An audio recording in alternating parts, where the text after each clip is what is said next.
السلام علیکم ساتھیوں، قرآن کے لفظی ترجمے کے پچھلے ایپیسوڈ میں ہم نے سورہ المومن جو قرآن کی 40ویں سورہ ہے اس کی آیت نمبر 30 تک کا لفظی ترجمہ بیان کیا تھا۔ اب ہم اس کا آیت کا لفظی ترجمہ بیان کرنے آ رہے ہیں، تو شروع کرتا ہوں۔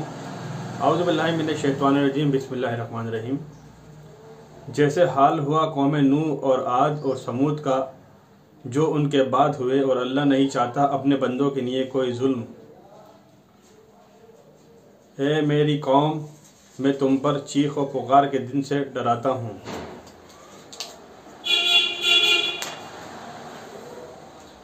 جس دن تم بھاگو گے پیٹ پھیر کر، تمہارے لیے اللہ سے بچانے والا کوئی نہ ہوگا، اور جس کو اللہ گمراہ کر دے اس کے لیے کوئی نہیں ہدایت دینے والا۔ اور تحقیق تمہارے پاس اس سے قبل یوسف علیہ السلام واضح دلائل کے ساتھ آئے، سو تم ہمیشہ شک میں رہے اس کے بارے میں جس کے ساتھ وہ تمہارے پاس آئے، یہاں تک کہ جب وہ فوت ہو گئے تو تم نے کہا اس کے بعد اللہ ہرگز کوئی رسول نہ بھیجے گا۔ اسی طرح اللہ اسے گمراہ کرتا ہے جو حد سے گزرنے والا، شک میں رہنے والا ہو۔ جو لوگ اللہ کی آیتوں کے بارے میں جھگڑتے ہیں کسی دلیل کے بغیر جو ان کے پاس ہو، ان کی یہ قص بحثی سخت ناپسند ہے اللہ کے نزدیک اور ان کے نزدیک جو ایمان لائے۔ اسی طرح اللہ ہر مغرور سرکش کے دل پر مہر لگا دیتا ہے۔ اور فرعون نے کہا، اے حامان، میرے لیے بلند عمارت بنا، شاید کہ میں پہنچ جاؤں آسمانوں کے راستے، پس میں موسیٰ علیہ السلام کے معبود کو جھانک لوں، اور بے شک میں اسے جھوٹا گمان کرتا ہوں۔ اور اسی طرح فرعون کو اس کے برے عمل آراستہ دکھائے گئے اور وہ روک دیا گیا سیدھے راستے سے، اور فرعون کی تدبیر صرف تباہی ہی تھی۔ اور جو شخص ایمان لے آیا تھا اس نے کہا کہ اے میری قوم، تم میری پیروی کرو، میں تمہیں بھلائی کا راستہ دکھاؤں گا۔ اے میری قوم، اس کے سوا نہیں کہ یہ دنیا کی زندگی تھوڑا سا فائدہ ہے، اور آخرت بے شک ہمیشہ رہنے کا گھر ہے۔ جس شخص نے برا عمل کیا اسے اس جیسا بدلہ دیا جائے گا، اور جس نے اچھا عمل کیا وہ خواہ مرد ہو یا عورت، بشرط یہ کہ وہ مومن ہو، تو یہی لوگ داخل ہوں گے جنت میں، اس میں انہیں بے حساب رزق دیا جائے گا۔ اور اے میری قوم، یہ کیا بات ہے کہ میں تمہیں نجات کی طرف بلاتا ہوں اور تم مجھے جہنم کی طرف بلاتے ہو؟ تم مجھے بلاتے ہو کہ میں اللہ کا انکار کروں اور اس کے ساتھ اسے شریک ٹھہراؤں جس کا مجھے کوئی علم نہیں، اور میں تمہیں غالب بخشنے والا اللہ کی طرف بلاتا ہوں۔ کوئی شک نہیں کہ تم مجھے جس کی طرف بلاتے ہو اس کا دنیا میں اور آخرت میں کچھ بھی نہیں، اور یہ کہ ہمیں پھر جانا ہے اللہ کی طرف، اور یہ کہ حد سے بڑھ جانے والے ہی جہنمی ہیں۔ سو تم جلد یاد کرو گے جو میں تمہیں کہتا ہوں، اور میں اپنا کام معاملہ اللہ کو سونپتا ہوں، بے شک اللہ بندوں کو دیکھنے والا ہے۔ سو اللہ نے اسے بچا لیا ان برے داؤں سے جو وہ کرتے تھے، اور فرعون والوں کو برے عذاب نے گھیر لیا۔ جہنم کی آگ جس پر وہ صبح و شام پیش کیے جاتے ہیں، اور جس دن قیامت قائم ہوگی حکم ہوگا کہ تم داخل کرو فرعون والوں کو شدید ترین عذاب میں۔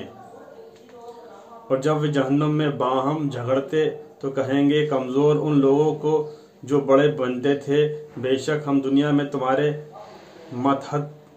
ماتحت تھے، تو کیا اب تم دور کر دو گے ہم سے آگ کا کچھ حصہ؟ وہ لوگ جو بڑے بنتے تھے کہیں گے بے شک ہم سب اس میں ہیں، بے شک اللہ بندوں کے درمیان فیصلہ کر چکا ہے۔ اور وہ لوگ جو آگ میں ہوں گے وہ کہیں گے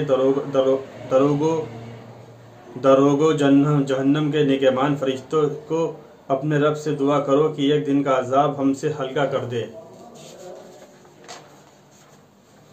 وہ کہیں گے کیا تمہارے پاس تمہارے رسول کھلی نشانیوں کے ساتھ نہیں آئے تھے؟